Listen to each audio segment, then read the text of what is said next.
Yes, my viewers and subscribers. So here is a little election update for you guys before we speak further about it.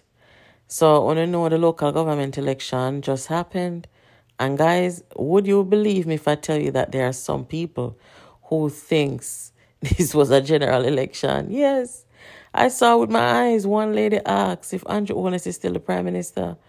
They're calling it the election of confusion, much to the point where so-called reputable journalists make declaration and have to withdraw the statement.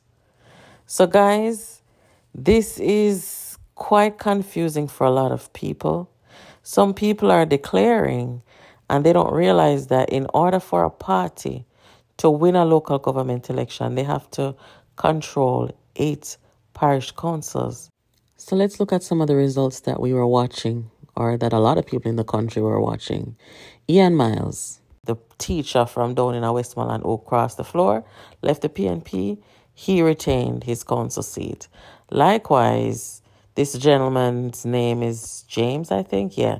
He also crossed the floor, left the PNP with Mr. Miles. He's also an educator, and he retained his council seat. Venetia Phillips, she did not pull through. She gained, I think, 1,300 and something votes and fell short by 82 votes.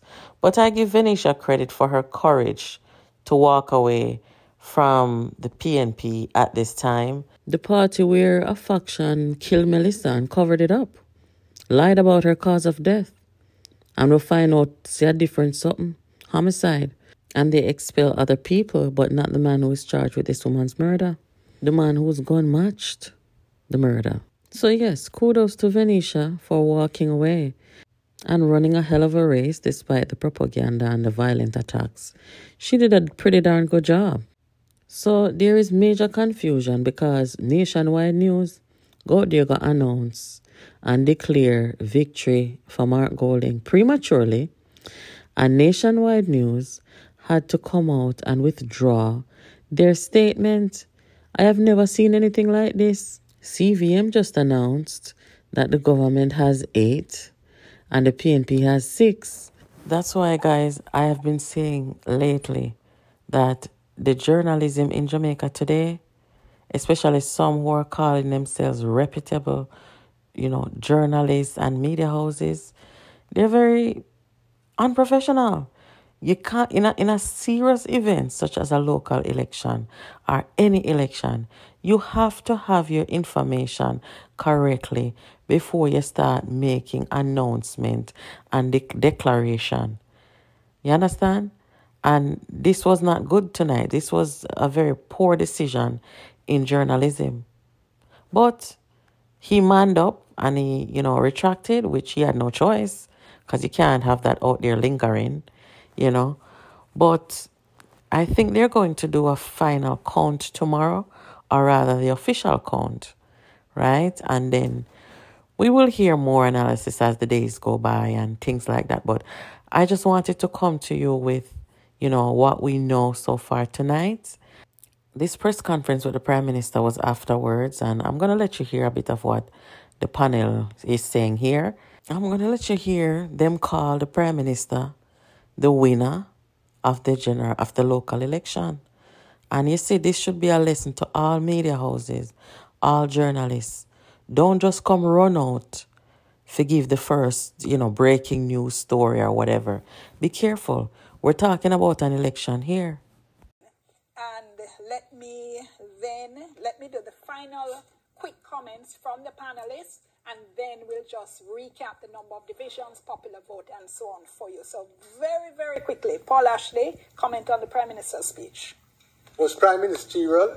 Is the first for my many years in observing politics. I've heard a leader of a particular party that has won an election congratulate all members who have been successful.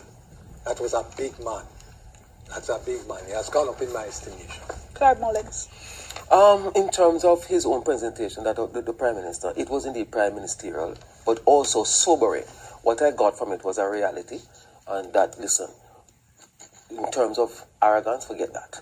Yes, he claims eating some humble pie here. He also recognized, as we were discussing earlier, what needs to happen, and we expect them to be doing that, especially since a general election is going to be due next year.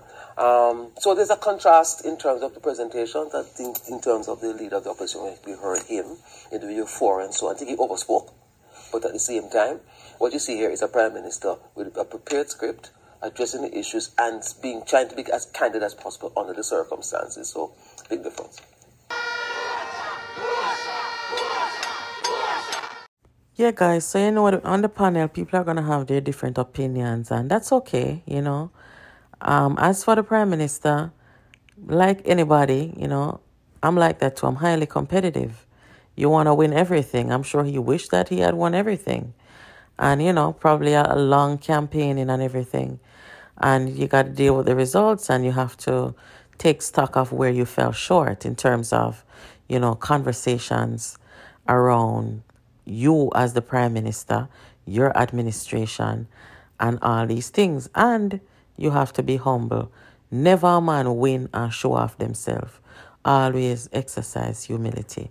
And that is what, based on what the two gentlemen said, they said that they saw that demonstrated. So that's a good thing. So, you know, the beat goes on. As for Venetia, whom I wished well, and I was hoping to see her pull through, that's okay. Maybe she will find a seat and settle in and get ready and go into a general election. That's very possible, and she is indeed an asset to the Jamaica Labour Party. Anyway, guys, keep it locked here. Jamaica Politics Uncovered. Make sure you are subscribed and you have your notification on. And I'll catch you in the next one. Take care.